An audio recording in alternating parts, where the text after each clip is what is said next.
Hello and welcome back to the Dog Podcast. Today I have a very developed writer, Shawn Warner. Do you want to give a little bit of an introduction to yourself? Sure. So my name is Shawn Warner. My debut novel is Leigh Howard and the Ghosts of Simmons-Pierce Manor. It went viral on TikTok after a random act of kindness from somebody who has a TikTok channel. And from there, the book has just exploded in popularity. I recently reread the book, having read it in early August, and let me tell you, some of those twists that happen at the end still feel fresh. I don't want to spoil a lot of it just in case some of our viewers haven't been able to read it yet. But were you always thinking of writing your first novel being sort of a mystery, character driven novel? Um, I, I I've always been drawn to mysteries. I love mysteries. Um, I grew up a lot of British mysteries, actually, like Rumpole and Miss Marple and Poirot's. So those kind of cozy mysteries I've always enjoyed. And so there's probably why I lean to those mystery elements in that first book. As far as character driven, that's pretty much all fiction. If you don't have strong characters that readers can bond with, I don't think you're going to have a very successful story. Yeah, I would definitely agree. Um, Personally, with me, I've only been like amateurly fun writing in my free time for the past couple of years.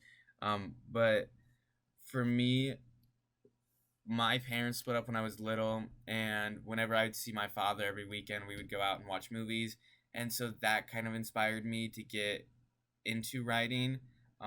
What was your inspiration to start writing? I've always had a passion for writing. I loved writing and reading, of course. But even as young as 6 years old, I remember starting, wanting to write.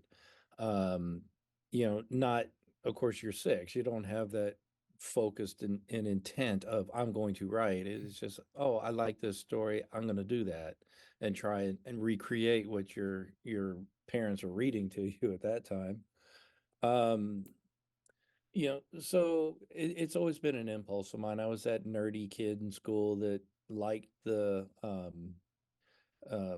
forward to the writing assignments. The best part about my classes were the essays. Yeah, that is complete opposite. I agree with you, but um, with me being a business student, that is one of the hardest aspects. With being a business student is writing, which it's Hmm. it's really nice being able to um, work in a creative writing department and a business partner to see how different people appreciate different writing styles. But I know from your website that you have basically done everything and more. Believe me, I still have a bucket list. I mean, paratrooper, therapist, Hmm. engineer. Like, Yeah. how did you have time to do all of that educational, like, maintenance? Well, I didn't say I did it well. I just did it. No, it's a long stride. I think the older I get, the more I really appreciate the power of perseverance and persistence. If you just keep chipping away at things, then they will eventually come into fruition. You just have to keep working hard at it, and be persistent and not get discouraged and not give up. Um, and also you can't go chasing after the all that distraction and stuff that you see. Oh, well, this will be good, and you run over there. Oh, this would be great, you run over there. Because a lot of writers do that. They start they may start, 20, 30 novels, but they don't finish a single one because they keep getting distracted in the other ones. That is a good point. Can you kind of walk me through your different aspirations and career in life and how that kind of developed into who you are now? And are you, I mean, you look like a very young man, but are you retired writing books now? No, I'm not. I don't consider myself retired. I'm certainly not old enough to retire.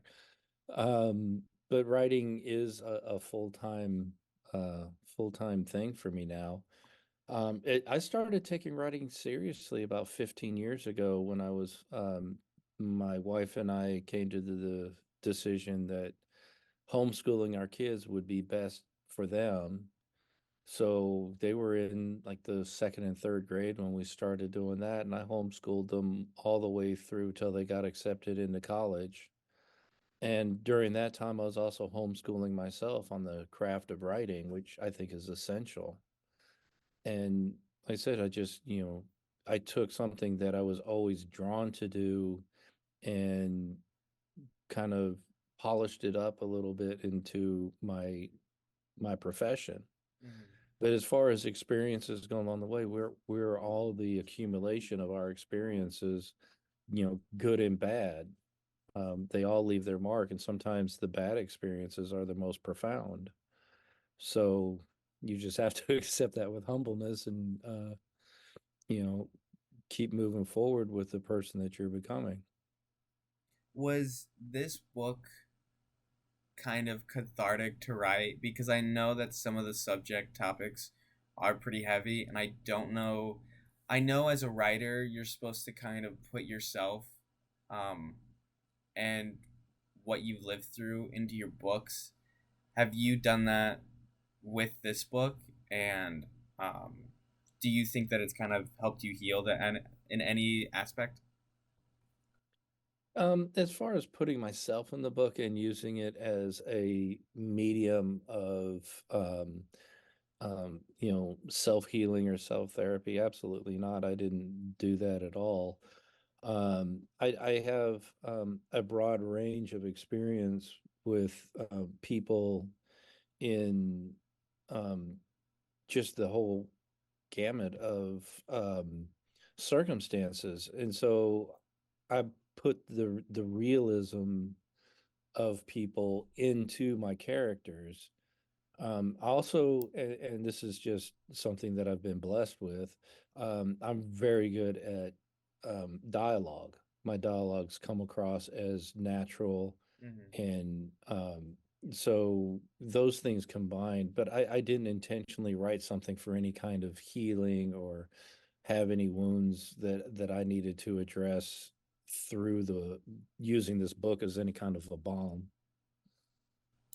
Um, my 10th and 11th grade English teachers, they were both working on um, their own personal books when I went through high school.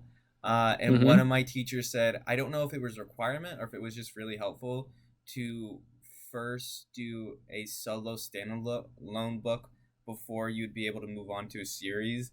In your writing experience, did a lot of publications want more of a solo story to see kind of if you would be the right fit for them, or was that a personal opinion to start with a solo book before moving on to a series? Well, I think it was just the story itself that presented itself to me, and I am, in fact, I left the door open at the end to write a sequel to Ghosts or Leigh Howard, and I'm working on that now. But some of the best advice I ever had was to accept, and this was from other writers, was to accept that writing is first and foremost a business. So that series idea that you have, that second or third book, is at the mercy of your publisher. I mean, you write one book and it's got to be good. And if there's material and interest and stuff like that, your publishers may say that they're interested in the sequel, or they may say, no, we're not going to follow this up. And then you have to start all over again. And then it's even harder because you have to find a different publisher, maybe even a different agent. So these are all business decisions coming from the publishing side down to the writer. Hmm. Um, I mean, if you have an idea for a series, that's great. By all means, go for it. But write don't write that first book that you're dependent on it becoming a series to make sense, because you may not ever get the opportunity to write the rest of the series. And that's just a business fact. Um, what was your own individual learning curve, not just writing this first book? Because I know you said that you've had a lot of experience with writing, but also being able to take that step to look for publishing, advertising, to collaborate with other individuals like editing and other aspects. Um, it's been, like I said, I started taking writing seriously when I stayed home and was homeschooling my kids, and that was about 15 years ago when that started. And I was reading all kinds of books on the craft of writing, which I think is essential. Um, whether it's the Save the Cat family of books, or Story Engineering by Larry Brooks. I think that was the first one that I read, and I thought it was an amazing book.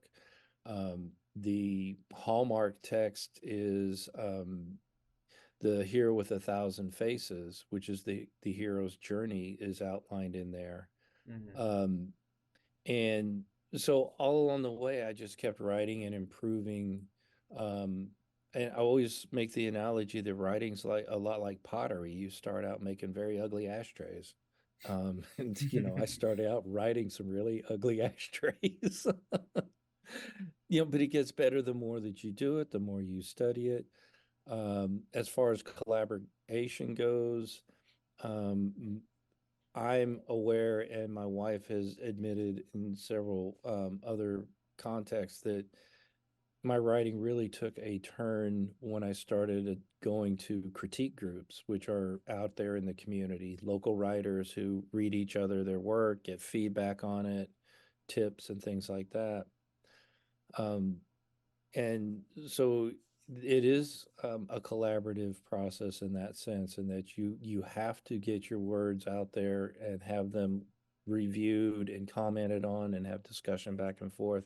Writing is not the solitary profession that people think it is at all. Mm-hmm. Yeah, what would you kind of advise someone who's kind of not confident in their ability to write yet to show others? Would you say just to go full on because you'll never really be ready, or do you think that they should still take the time to curate on their own? Well, I think there's a lot of wisdom in that you're never never really ready. Every time you submit something, you always wonder, is it good enough? Did I write it properly? Is my grammar okay? Did I miss any spelling mistakes? Or, do I have plot holes that I didn't catch? And that's always happens. Um, but yeah, just start attending. Listening to, if you're not at a point, or you don't have that confidence yet to read your work, attend some of the critique groups in your area and listen to how the feedback is given. And my experience is genuinely given with um, the intent of helping you improve your writing, not to tear you down. But you also have to maintain a certain open mind to what they're saying. But just go observe and listen to a few of them if you're not in the position to read yet, and eventually you'll get there. You'll work up the courage, and you'll read your work. And like I said, everybody starts off, writing poorly, and it improves as you go. Now, I've heard this a lot with writers and people that even work in poetry.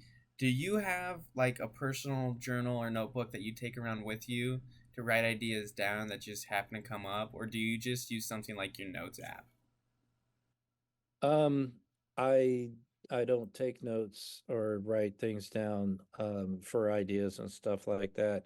What happens in my case is when I'm doing kind of, peaceful activities like going on walks or driving to and from the store or these kind of gap periods that are in everybody's lives, my imagination wanders, and imagination and daydreaming is part of the business. You have to do that.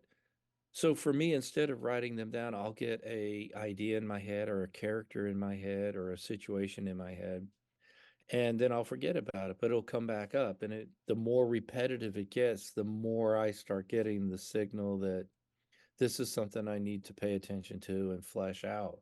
So if it's not recurring, I don't write it down because they're they might be great ideas, but if it's not recurring, coming up over and over and over in my mind, then it's probably not something that's going to either sustain itself for the rigor of writing into a short story or a novel, and it's certainly not going to entertain and sustain me because I forgot about it. And so, how interesting could it have been? Yeah, no, that's actually a really good point. I mean, especially when you have to like sift through all these ideas like at the end of the week, and then you just look at them and you go, "Man, maybe I didn't really have any good ones."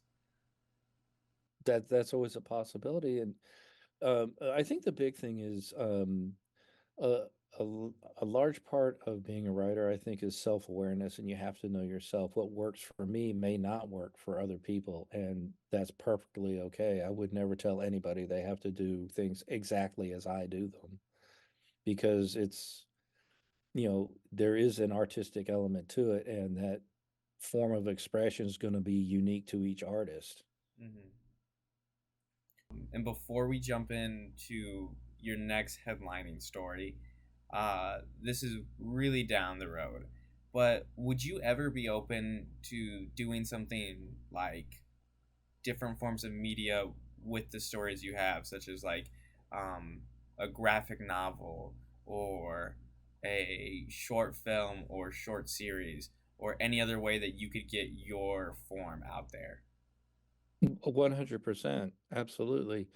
My wife and I are already kind of kicking around the idea, what if Leigh Howard was a graphic novel? I'm working on an independent graphic novel. Um, I'm everybody has, whether we all like it or not, we're all role models to somebody. And I look at Anthony Horowitz Mm-hmm. as far as a writing role model. I mean, this man, he's done TV series and screenplays. He's done graphic novels. He's done full-on novels. It basically, if it's a written form of expression, he's done it. And I look at that and say, yeah, that's what my career to be. I want to do movies. I want to do TV. I want to do graphic novels. So absolutely, those are definitely career goals that I have. Speaking of your role model, do you kind of want to give a short synopsis to your next book? And that book is called Homeland Insecurity. It's you could think of it as the spycraft of Alex Rider meets the teamwork of Stranger Things. And it's the story of some teens who dream of becoming super spies, but before they're ready, get entangled in a web of vengeance spun by an international terrorist. So this is definitely going to be a little lengthier in scope than your first book.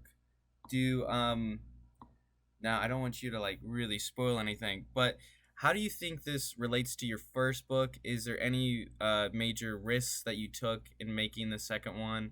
Um, and how do you think you're gonna continue from here?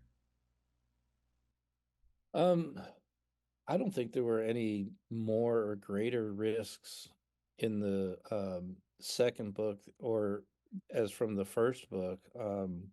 They're very different stories because the second book is not a Leigh Howard story in Mhm. any way.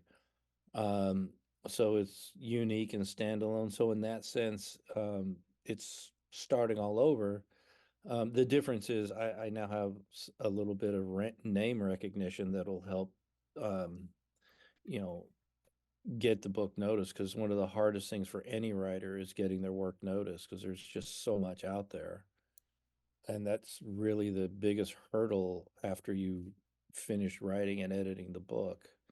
But I don't think there's any greater or lesser risks in that. And moving forward, I'm just going to continue to write stories that I enjoy writing, um, which are pretty much, action adventure stories. My goal, one of the things that I want to do and I feel strongly about is to make reading fun again. I think that's kind of been lost a little bit. I say kids, young adults are being, flooded with assigned reading all the way through school. Mhm. And, you know, it, I want to see reading back on that list of hobbies with, and it's competing with video games and movies and things like that. And I get that, but I would still like to see voluntary, I want to read this as part of that hobby list. Is there one sort of genre that you don't really feel comfortable writing, or that it's nothing that you find enjoyable with writing about it? Um, the I would say that my most difficult genre to write would be romance. Um, I would, struggle with romance. I'm about as romantic as a sink faucet, so that would be, that would be hard for me to write. I think comedy would be hard for me to write as well, because I'm more into a very dry wit than I am, silly comedic stuff. So that would be hard for me to write as well. Yeah, when I think of comedy in books, I think of very like you say, kind of dry, ironic, like wordplay, kind of like Hmm. something like Catch 22. That's kind of what I drift to. Do you think, and of course, again, very off, do you think that you would ever expand from young adults, or are you set on your goal to continue to kind of inspire the youth to young adult range to continue to read? At this point, I don't want to say that I would take anything off the table that I would definitely not do. So if I had, and I've had some ideas for adult characters and some mysteries and science fiction. Um, but I do enjoy writing the young adult genres, um, and um, some of those growth experiences, and that probably comes from it stems from my time working as a therapist, where I did more pediatric counseling and therapy than anything else, Mm-hmm. and I just like the ups and downs of the younger lives. There is the potential for a second book, and with how Hmm. well the first one did, not just with sales but also with reception, where do you think that story might go? Because for the most part, Leigh Howard's mystery of what she set out to begin with at the beginning of the story mostly got wrapped up at the end. Where do you think you would see her character in the second book? Um, she hasn't told me that yet, which is why that book's go so slow in development. I mean, honestly, I mean, it sounds funny to say that, but a lot of times, like I said, since so much of my work is imagination and especially recurring thoughts and themes that crop up over and over, she hasn't fully revealed to me, although she's starting to be a little bit more chatty in my head of what that story is going to be. I'm still working on negotiating terms with her.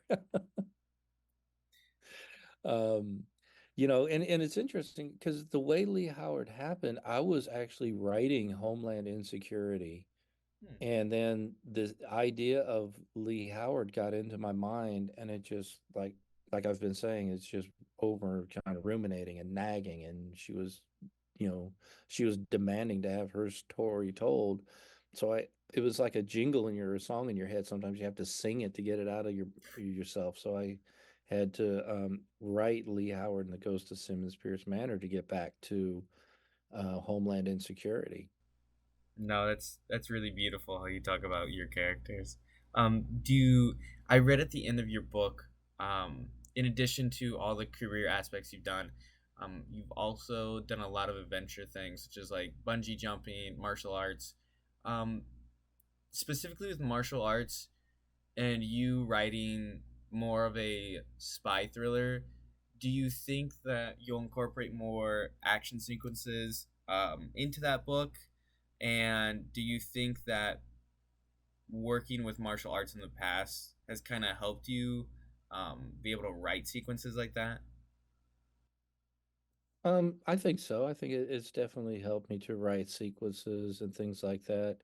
And both, when I'm working on that spy story, both my time in the military coupled with the martial arts and other experiences that I've had, it does make those segments easier to write and to come up with. But like I said before, we're all pretty much the sum of our experiences, and then added into that our interpretations and motivations of how to use them. So yeah, everything that happens is of benefit to writing. What sort of martial arts training do you specifically have? Oh, a little bit of this, a little bit of that. There was the hand-to-hand stuff in the military. And when I got out of the military, I started studying Aikido. Mm-hmm. Um, and we did some sword work in there, staff work. Um, I really am interested in Eskrima, which is the Filipino Yes. stick Yep. fighting. Um, so and it all just kind of blends together, and it's like everything else. It's really interesting. The more experience you get with different things, the more you see how they're all related, and they're just like different approaches to the same stuff. Mm-hmm. I would have to 100% agree with you. I did Taekwondo until I got my second degree black belt. And I used to perform in a lot of competitive tournaments. And then I came to college, and specifically this year, um, I've met some people through my RA position um, that do like kickboxing and jujitsu and wrestling. And it was just interesting to see you being a veteran and a martial arts, just like how much experience you would have. And I'm really interested to see um, as I go through the different forms of martial arts, like how similar they really are, because some of the fundamentals are basically the exact same. Hmm. Yep. It's really just like the specialties that are slightly different. But I 100% agree with you. I think while I haven't specifically practiced Extrema, it looks so much fun and really practical. Now, before we close out of this interview, if you could say, if you could give one piece of advice to maybe someone who's started out writing but don't know where to go next, um, how would you help them on their writing process? Well, the two things that we've already talked about because they're such an important part. The first one is to study the craft, get books on plot structure and on writing, and read three or four or five of them. And like we had said before, they all tend to say the same thing. They just package it up differently and find the method or the packaging of a novel that you understand, that you grasp, that you say, yeah, I really get this now, and stick with that format. So study the craft. Um, you know, doctors go to med school, um, you know, and it's the same thing. And that's in any, even if you're working retail, you're going to have to learn how to read spreadsheets, inventory sheets, and things like that. So you have to study and learn the craft. And then the second thing is don't work in isolation. Get yourself into critique groups, find other writers in your community. There's all kinds of opportunities to reach out to them and meet them. And don't work in this vacuum because it gets very, very difficult when you're working this all by yourself. Yeah, no, thank you. Yeah, I think that'll speak to a lot of people here. Um, I I hope so. I just want to say thank you for coming on the podcast today. Um, I will leave links to both your website, where they can pick your book up, and where they can learn more about your second book. And with that, this has been the Dog Podcast, and I'll see everyone else in the next video. Thank you.